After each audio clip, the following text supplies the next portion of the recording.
युग बीते पर सत्य न बीता, सब हारा पर सत्य न हारा। यदि आपने अभी तक अंतिम अध्याय न देखा हो तो अंतिम अध्याय देखें। मैं इसलिए कह देता हूँ अंतिम अध्याय देखने को क्योंकि शायद आप पिछला अध्याय देख के इस अध्याय को समझ सकें, क्योंकि यह अध्याय सीधे सीधे आपको देखना शायद आपकी समझ से बाहर हो, कहाँ से कैसे क्या है। लेकिन जो यात्रा में हैं वो देख सकते हैं, जो खोजी हैं वो देख सकते हैं, जो उस परम के खोजी हैं, निरंतर यात्रा में हैं वो देख सकते हैं। और यात्रा का मतलब मेरा यही है, जो स्वयं को भीतर जाने में समर्थ है, न कि बाहर कहीं मंदिर मस्जिद, कहीं तीर्थ यात्रा, कहीं वो तो सब हो चुकी पहले ही। और यदि भटकने में कमी हो बाहर तो आप भटक लें, पहले बाहर खोज लें, फिर भीतर प्रवेश करें। यह यात्रा एक निरंतरता में ध्यान की यात्रा है। हम अपने भीतर प्रवेश कर चुके हैं, जो भी लोग इस यात्रा में शामिल हैं। यह यात्रा बड़े लंबे समय से चल रही है, इसलिए मैं कह देता हूँ कि आप इस यात्रा में शामिल हैं। जिसने फूल देखे ही नहीं, जो मरुस्थलों में जिया हो, वह एक फूल के आगमन को भी मधुमास समझ सकता है। ख्याल रहे हम सब का हाल यही है। एक मैं प्रसंग कहता हूँ, अभी कुछ दिनों पहले यानी बीते कुछ दिनों में मैं एक अस्पताल में गया था। मेरे पिताजी की तबीयत ठीक नहीं थी तो मैं वहाँ पर गया। वहाँ मैंने देखा बहुत भीड़ भाड़ है। निश्चय ही अस्पतालों और मंदिर मस्जिदों में भीड़ होती है। बीमार लाचार लोग होते हैं, मन से बीमार, कुछ शरीर से बीमार, लेकिन लोग बीमार ही होते हैं। सबको बीमारी है। तो मैंने वहाँ जाके देखा कि मैं उन सब हजारों लोगों की भीड़ में अकेला ही रह गया, निपट एकांत अकेला रह गया। तब मेरे पैरों के नीचे से जमीन खिसक गई, मानो मैं आकाश में डोलने लगा। फिर कुछ समय बाद उनकी उसी अवस्था में मैं वापस लौटा और मैंने पाया मैं इस भीड़ में ही हूँ, लेकिन इस भीड़ में रहते भी मैं इस भीड़ से अलग हो गया। तो मैं आपसे कहना चाहता हूँ, क्षण भर का भी आप में परमात्मा का उतरना आपकी सारे अस्तित्व जो आपने बनाया है उसको डगमगा देगा। वही बात यहाँ कही गई है, एक फूल के आगमन को भी मधुमास समझ सकता है जो खोजी है। ख्याल रहे यह धोखा है। परमात्मा की एक किरण, एक झलक से हम आह्लादित हो जाते हैं और हम समझ लेते हैं कि हम आ गए अंत में, हम आ गए करीब में। लेकिन ऐसा नहीं है। जब भी मैं अपने अनुभव से बता रहा हूँ आपको, परमात्मा की किरण आप में उतरेगी, आप आह्लादित हो जाएंगे। स्वयं को जानना, शरीर के बारे में शरीर के बाद ही जान सकोगे।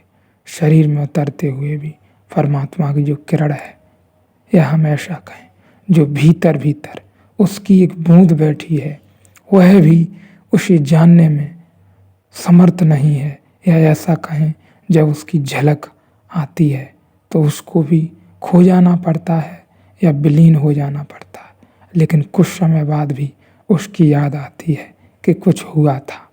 जो भी इस यात्रा में शामिल हैं उन्होंने यह अनुभव किया होगा, ऐसा होता है। ईश्वर की झलक आई थी, यह कुछ समय बाद ही समझ में आता है। उसके भीतर की भूख धोखा दे सकती है। इसी तरह तो मृग मारीचिका पैदा होती है।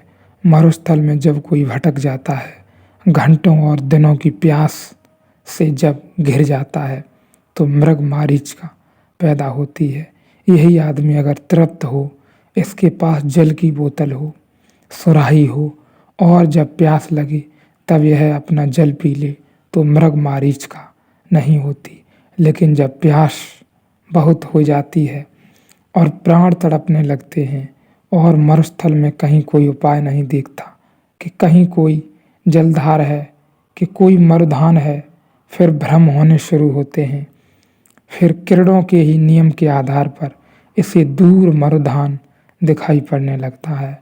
मरुधान का धोखा किरणों के कारण जितना होता है उससे भी ज़्यादा प्यास के कारण होता है।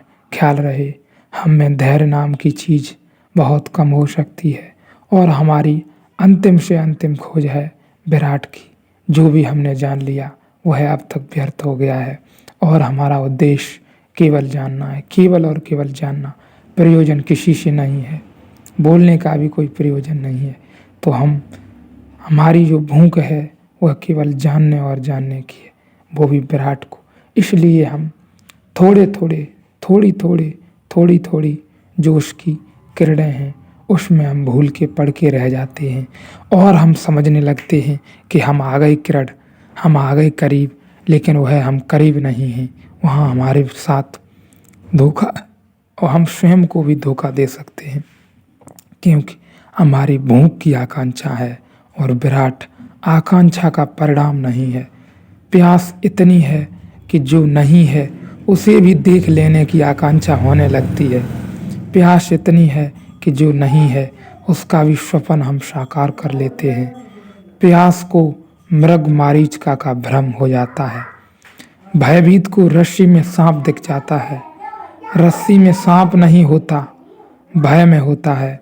अगर बहुत बार सांप से मुकाबला हुआ हो और बहुत बार सांप का दंश झेला हो और सांप की घबराहट प्राणों में बैठ गई हो, तो रस्सी में सांप दिख जाए इसमें आश्चर्य नहीं है। यदि सांप को देखा हो, रस्सी में सांप नहीं होता, देखने वाले की आंख और उसके भय में होता है, उसे आरोपित कर लेता है। तो अष्टावक्र परीक्षा ले रहे हैं। इसीलिए भी हो भी सकता है सूर्योदय हुआ हो और हो भी सकता है सिर्फ अंधेरे में रहने के कारण प्रकाश का सपना देखा हो। यह गहरी से गहरी जो चाल सूर्य को देख लेने की है, यह उसकी स्वप्न गढ़ लेने की है, यह हमारे मन में ही है। गहरी से गहरी जो बात तुम्हें तुम्हारे भीतर सता रही है या तुम्हें तुम्हारे भीतर ही प्रवेश करने में बाधा दे रही है, खोजो बीनो उसके बीजों को देखो। मैं तो कहता हूँ वह कहीं न कहीं तुम्हारे मन में ही भीतर छिपे हुए हैं। कहीं न कहीं गहरी से गहरी आकांक्षा तुम्हारे मन में ही बैठी हुई है, इसलिए तुम भीतर शायद नहीं जा पा रहे हो। मन में ही बाधा है, सारा खेल मन का ही है, सारे खेल मन ने ही निर्मित किए हैं। इसलिए उन बीजों को देखो जो मन में अंतःस्थल में गहराई में पनप रहे हैं, जिसके साथ हम अपने अंतस में प्रवेश नहीं कर पा रहे हैं।